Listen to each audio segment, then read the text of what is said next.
E aí, galera do nono, é, hoje a gente vai dar continuidade ao estudo de função, tá bom? A gente viu função ontem, a gente vai continuar vendo função hoje, bem?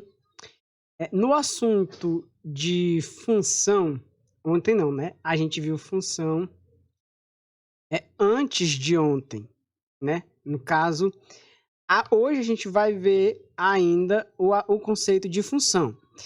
Agora eu vou definir mais formalmente o que vem a ser uma função. Eu coloquei uns exemplos para vocês, né? Falei que a função ela associava dois valores, como os quilômetros rodados e o valor da corrida, ou como, por exemplo, o valor do lado e a área de um retângulo. A gente viu situações que poderiam associar valores, né? E essas relações entre esses valores era o que deu para a gente uma ideia de função. Então a gente vai dizer que função é a regra, certo? A regra que associa os valores de dois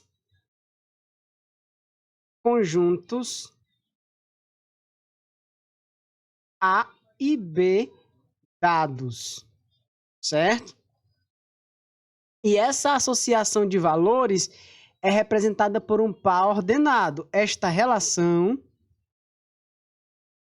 biunívoca, uma relação binária, né, é representada por um par ordenado.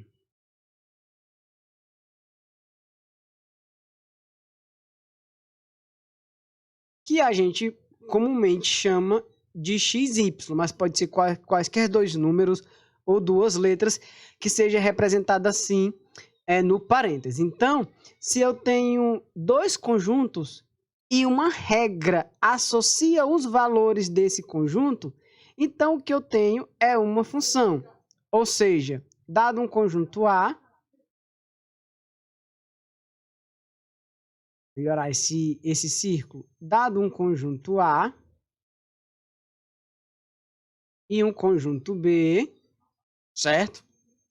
Vou diminuir esse conjunto B para ele ficar mais próximo do A, o tamanho. Pronto. Dado um conjunto A e um conjunto B, a regra que vai associar os elementos de A com os elementos de B é o que a gente vai chamar de função. Tá certo? E aí eu falei umas condições para que nessa associação a gente tivesse uma função, para que nessa relação a gente tivesse uma função. E uma das condições era cada valor distinto do conjunto A se relaciona com um valor, um único valor, tá certo?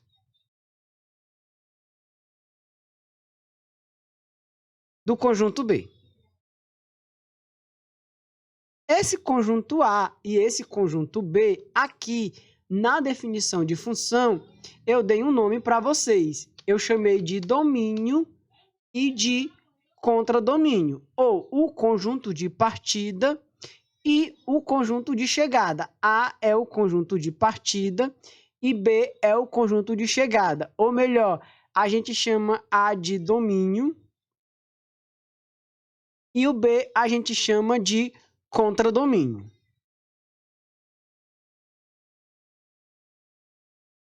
Tá certo? Vou representar por símbolos ou por siglas que eu vou estar usando sempre quando eu estiver falando sobre funções com vocês. Então, eu vou chamar aqui de D, domínio, e aqui de CD, o contradomínio.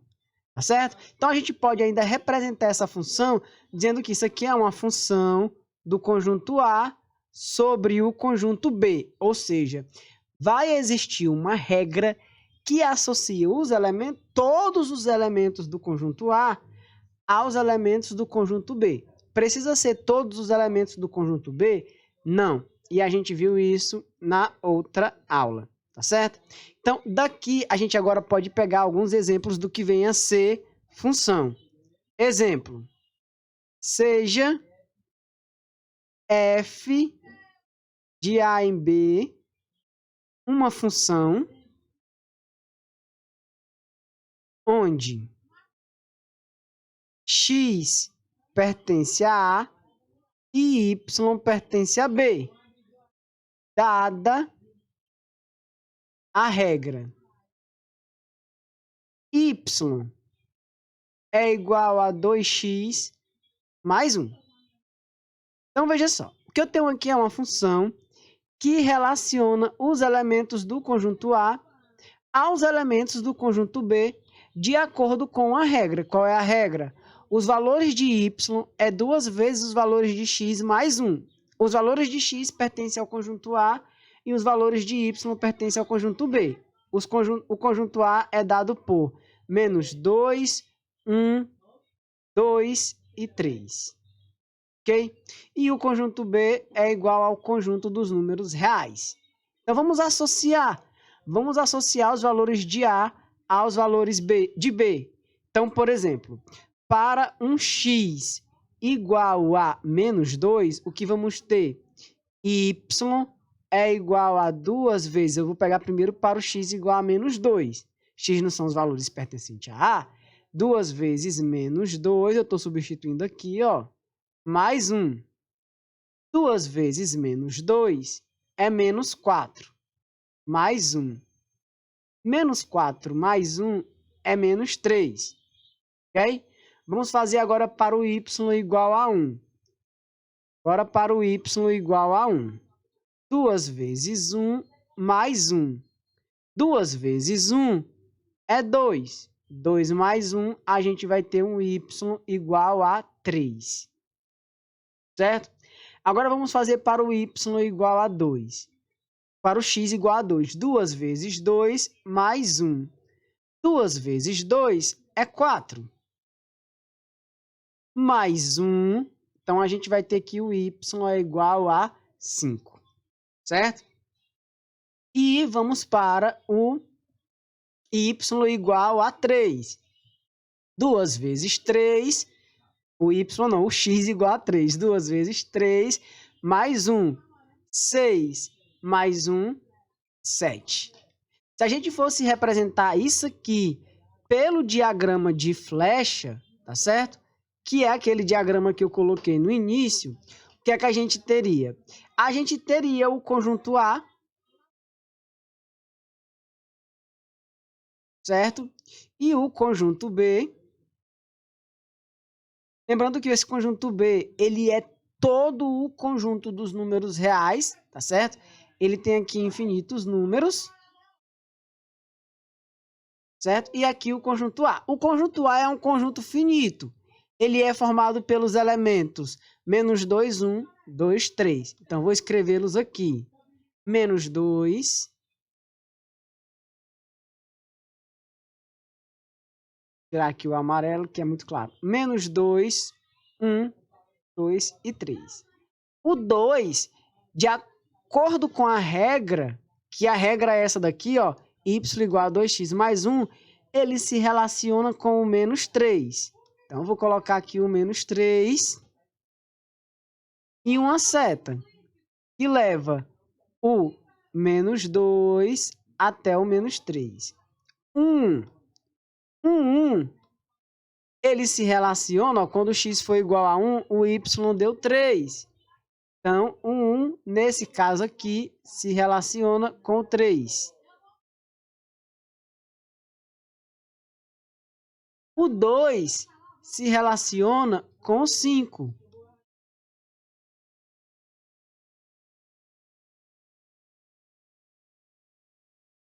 E o 3 se relaciona com o 7.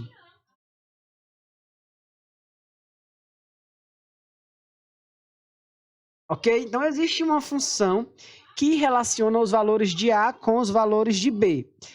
Qual é o domínio da função? O domínio da função é o menos 2, o 1, o 2 e o 3.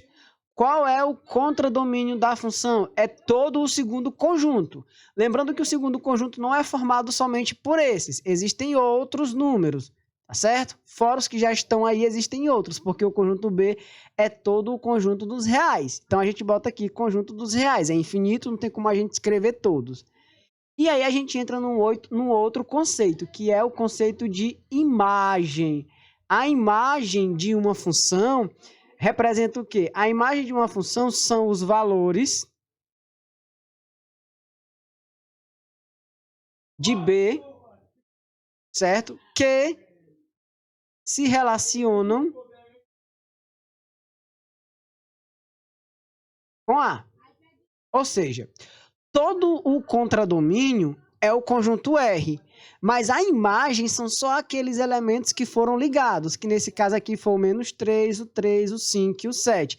Então, a imagem aqui da função, a imagem de f é o -3, o 3, o 5 e o 7, tá certo? Então, só recapitulando, os valores, a gente costuma dizer que os valores de x a gente chama de domínio e os valores de y a gente chama de imagem. Lembrando ainda que esse y ainda pode ser representado por outra expressão, que é o f de x, ok? Então, vejamos, continuando aqui, ó. A gente já definiu o que é função, tá certo? A gente já tem exemplos de função, a gente já sabe o que é domínio, a gente já sabe o que é imagem, tá certo? A gente pode agora, e sabe calcular valores numéricos para funções, ou seja, substituir os valores de x, tá certo? Por exemplo, dada a função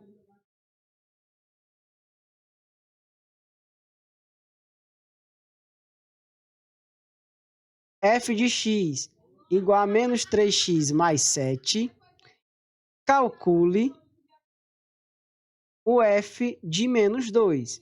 O que significa isso? Significa dizer que você tem que pegar a função e onde tiver um x, você coloca -2. Ou seja, o f de -2 é igual a -3 vezes -2 mais 7. O f de -2 é igual a 6 mais 7. O f de -2 é igual a 13. Então, a gente vai ter aqui como f de -2 o 13, tá certo? Então, veja só, a imagem de -2 é o 13. O valor numérico para a função quando x é igual a -2 é f de -2 igual a 13 ou y igual a 13. E a gente pode representar isso, como eu falei lá no início, por par ordenado. Quando x é -2, o y é 13. O mesmo a gente pode fazer para os valores que a gente encontrou aqui, certo? E que a gente associou pelos diagramas. A gente pode relacionar uma função aqui utilizando os diagramas, tá certo? Ou a gente poderia ainda escrever assim, o par ordenado -2 e -3, o par ordenado 1 e 3, o par ordenado 2 e 5 e o par ordenado 3 e 7, tá certo? Então, agora que a gente já entendeu que a gente pode representar uma função pela regra, pelo diagramas de flecha, por pares ordenados, sabemos o que é o domínio de uma função, que são os valores de x. Sabemos o que é o contradomínio, é todo o conjunto de chegada. E a imagem, que são somente aqueles valores associados, a gente pode fazer aqui a construção do gráfico de uma função, tá certo?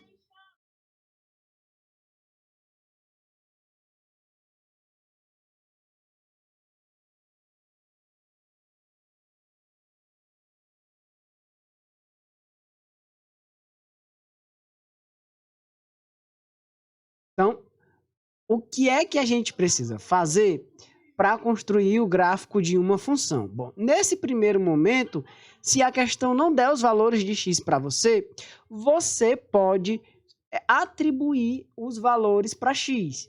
Por exemplo, dada a função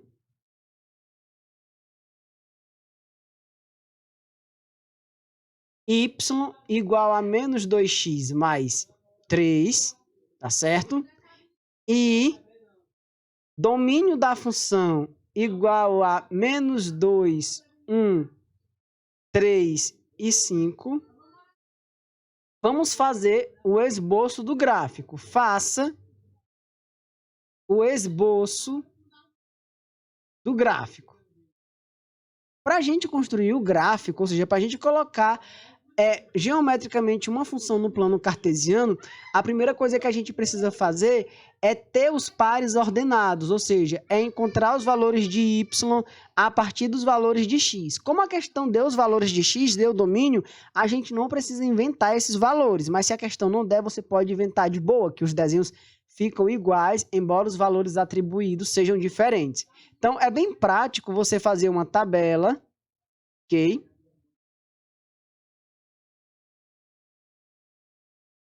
Nessa tabela, você coloca os valores que você vai atribuir para x, ou que a questão já atribui para x, que nesse caso é o -2, o 1, o 3 e o 5, ok? Aqui são os valores de x. Os valores de y eu ainda não conheço, mas eu tenho uma função que vai me ajudar a calcular esses valores. Primeiro, para o x igual a -2. Para o x igual a -2, eu vou ter y igual a -2 vezes -2 mais 3. -2 vezes -2 é 4. 4 mais 3 é 7. Depois eu vou fazer para o y igual a 1. Isso é igual a -2 vezes 1 mais 3. Isso é -2 mais 3 igual a 1. Depois a gente vai fazer para o x igual a 3. Ou seja, -2 vezes 3 mais 1. Menos 6 mais 1 vai dar -5. Certo? Depois, a gente vai fazer para o x igual a 5. Ou seja, y igual a -2 vezes 5 mais 1. -2 vezes 5 é -10. E -10 mais 1 é -9. Aí a gente preenche a tabela. Ó. Quando o x for -2... o y dá 7. Quando o x for 1, o y também dá 1. Eu cometi um erro bem aqui. Me desculpe. Aqui é um 3. Um 3. E -6 mais 3 é -3. E -10 mais 3 não é -9. -10 mais 3 é -7. Então, quando o x for -2, vai dar 7. Quando o x for 1, vai dar 1. Quando o x for 3, vai dar -3. E quando o x for 5, vai dar -7. Agora a gente já tem os pares ordenados. Então, a gente pega esses pares ordenados aqui e coloca num plano cartesiano. Eu vou fazer a construção de um plano cartesiano para colocar os pares ordenados que a gente encontrou. Então, o que é um plano cartesiano? É formado por encontro de retas paralelas de eixo, por encontro de retas perpendiculares, de eixos perpendiculares, tá certo? Considerado eixo das abscissas e eixo das ordenadas. Vou usar a régua para que o desenho fique mais bonitinho. Então, um plano cartesiano é formado pelo eixo vertical, que a gente chama de eixo das ordenadas, e é formado por pelo eixo horizontal, que a gente chama de eixo das abscissas, certo?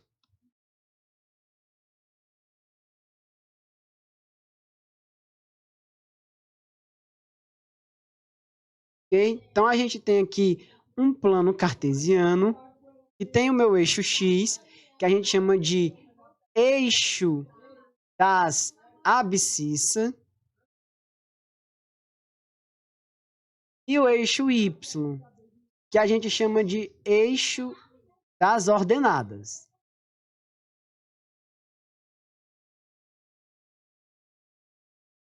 Aí o que acontece?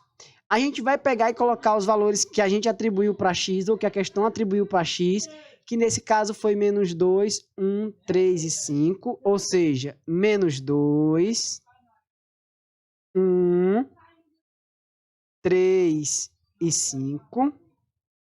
E o outro valor foi... E os valores que a gente encontrou para y foram 7, 1, -3 e -7.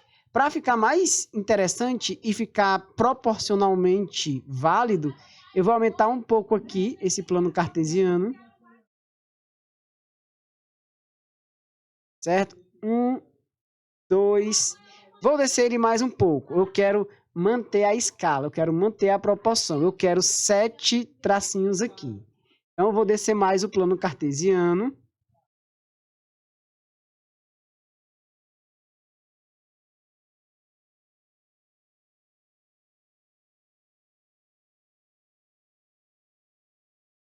Certo? Tem 1, 2, 3, 4, 5, 6 e 7.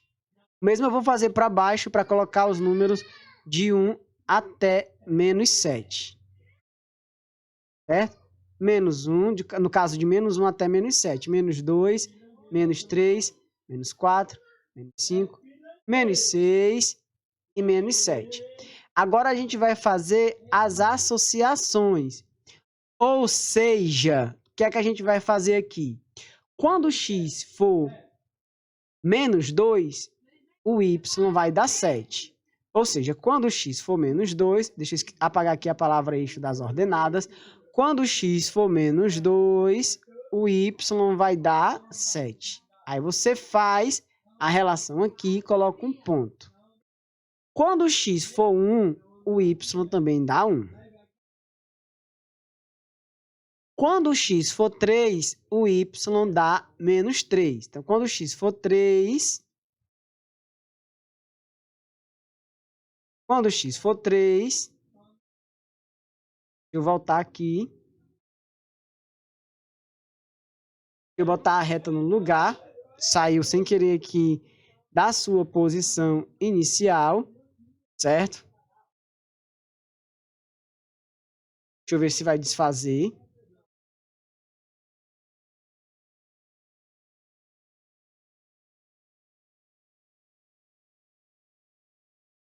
Bom, não desfez, então vou baixar aqui mesmo. Certo? Ok. Então, veja só. Quando x for 3, o y é menos 3. Então, quando for 3, o y será menos 3. Certo? Então, o que é que a gente vai fazer aqui? A gente vai... Tem mais algum valor? Tem. Quando for 5, vai dar menos 7. Quando for 5, vai dar menos 7. Pronto. Depois que você colocar todos os pares ordenados, depois que você colocar todos os pontos, você vai ligar esses pontos. Depois que você colocar todos os pontos, você vai ligar esses pontos. Então, esses pontos vermelhos eu vou ligar e vai formar um segmento de reta. Na verdade, uma reta, porque existem infinitos pontos. Um segmento não, uma reta. Então, eu vou unir os pontos que representam as associações dos números, que representam a relação entre os números que representam os pares ordenados. Certo? Então, tá aqui. Vamos botar a angulação bem certinha. Certo? Como eu usei uma escala correta, então, ó, veja que a reta vai ser bem feitinha pelos pontos que eu desenhei. Fazer a reta aqui de verde. Certo? Então, tá aí. O gráfico dessa função aqui é uma reta. Só porque eu apaguei ali eixo das ordenadas, eu vou escrever aqui, ó, eixo das ordenadas. Depois eu vou mostrar um jeito mais prático para a gente estar construindo o gráfico de funções, especificamente funções polinomiais do primeiro grau, tá certo? Quem é o domínio dessa função? O domínio dessa função é menos 2, 1, 3 e 5. E a imagem é 7, 1, menos 3 e menos 7, tá certo? Eu posso representar uma função dessa forma, eu posso representar uma função pelos diagramas de flecha e eu posso representar uma função através das tabelas, tá certo? Então, a nossa aula de hoje sobre função acaba aqui. A gente vai continuar estudando função do primeiro grau, vai falar de função polinomial do primeiro grau, raízes da função, vai continuar falando sobre construção de gráfico e contextualizando, aplicando problemas que envolvam função do primeiro grau. Mas, por hoje, a nossa aula acaba aqui. Ok, pessoal? Então, até uma próxima aula. Tchau, tchau.